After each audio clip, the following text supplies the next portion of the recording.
Guides Thinking Day commemorates the joint birthday of the founder, the late Lord Baden-Powell, and the world chief guide, Lady Baden-Powell. It was observed recently in Kuala Lumpur. Her Highness the Tunku Ampuan of Selangor spoke at the opening ceremony. The royal patron had inspiring words for the girls. Then, to the strains of the Kuan Cheng school band, the guides marched past.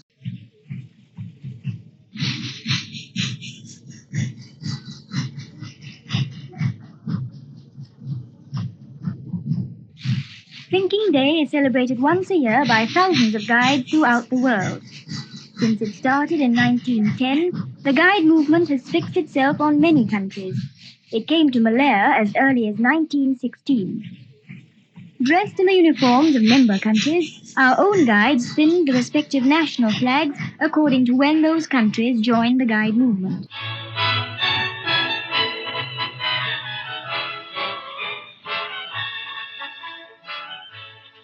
And as the climax to the pageant on the history of guiding, the girls in spacesuits let off balloons. It signified that in addition to serving God, country, and mankind, the guides would also keep pace with man's advancement. In the evening, the Tunku Ampuan lighted the torch for the highlight of Thinking Day's celebrations. Round the traditional campfire, the girls rallied in the spirit of friendship and fun. Perut saya sangat buncit, bom bom bom, cit cit cit. Oh Belinda, let's stand up. Oh Belinda, won't you dance with me? Both stand up. Oh Belinda, both stand up. Oh Belinda, both stand up. Oh Belinda, won't you dance with me?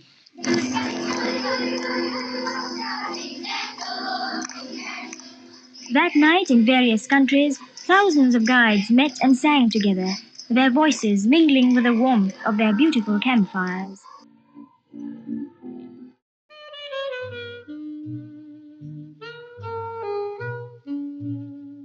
Fashions in Chinese costumes were staged by the Women's International Club in Kuala Lumpur.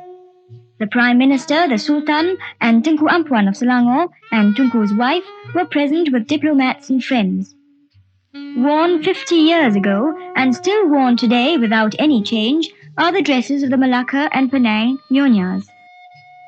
The pride of the Chinese lady is a cheongsam. There are several versions since the first one came out in the 1920s. Almost 30 years later, this form of attire has been completely sophisticated. The lovely chiffon dress is complete with a jacket. Less elaborate, but holding its own, is the samfu. Simple in design, but quite effective on all occasions. The samfu is attractive and adaptable. Any girl can wear it, no matter what her size or age. Tunku's daughter Mariam shows how to wear one. Outside influences have greatly affected the dress styles of the Malayan Chinese. Especially at parties, the modern teenagers must be up to date. Up to date means the dress must suit the occasion. That describes the evening dress. Having to toil in the sun, a dulang washer has her own ingenuity. Beneath a practical get-up, many hard-working ones cleverly preserve their complexion from the heat of the sun. The pretty ones get married. In those days, the nuptial ceremony was long and tiring. The matchmaker got the bridegroom and the bride together. But the poor bride, a weighty headdress was her part of the bargain, and she had to put it on for hours. It's easier nowadays.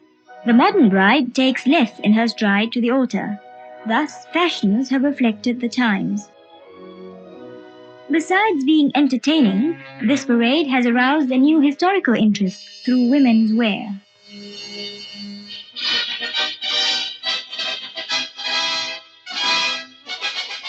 Our National Association of Women's Institutes was host to the Associated Countrywomen of the World, which sponsored their first meeting in Malaya.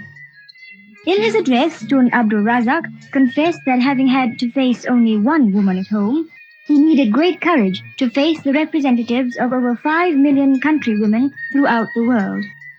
They were delegates and observers from Australia and 10 Asian countries.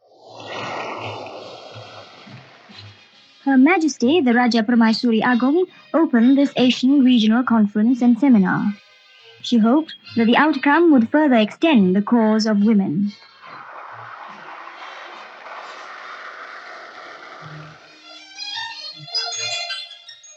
Soon, at the University of Malaya, more than 40 delegates and observers were to hold a series of plenary sessions.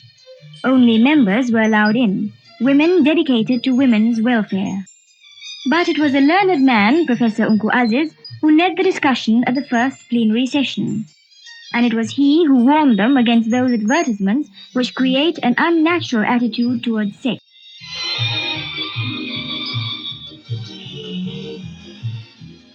Experts themselves, the women leaders examined how voluntary organizations could contribute to the economic, social, and cultural development of their countries. They exchanged ideas and experiences on every topic, from basic child care to national responsibilities. And of special interest to us, they discussed how Asian women could help to improve the standard of living in the rural areas. At the new Istana Alam Shah in Klang, Their Highnesses, the Sultan and Tengku Ampuan of Selangor, received their distinguished visitors. In between sessions, study tours took the delegates and observers to the people and places of the Federation of Malaya. The statue of St. Francis Xavier stands with untarnished dignity on St. Paul's Hill. This was once the stronghold of ancient Malacca. And thence to the historic Perigi Raja, the royal well. Drink its water, and the belief is you'll return to Malacca. Back in Kuala Lumpur, the Raja Permaisuri Agong entertained the women leaders. They had wanted to meet her in person. Herself a patron of several women's organizations, the Queen appreciates the value of personal contacts. For 8 working days, cogent points had been raised and mature judgments made, and a tested foundation laid for future plans that would bear upon millions of women in Asia. Delegates and observers had done a good job. At the closing ceremony, Dr. Ong Yok Lim paid them a fitting tribute. He said he was sure their deliberations of the past fortnight would prove to be of lasting benefit to the world. And lastly, from one woman to another, a souvenir brooch in the form of the Malayan kris. Bound by their ideals, these women leaders will meet again. For them, a significant seminar has ended with goodwill.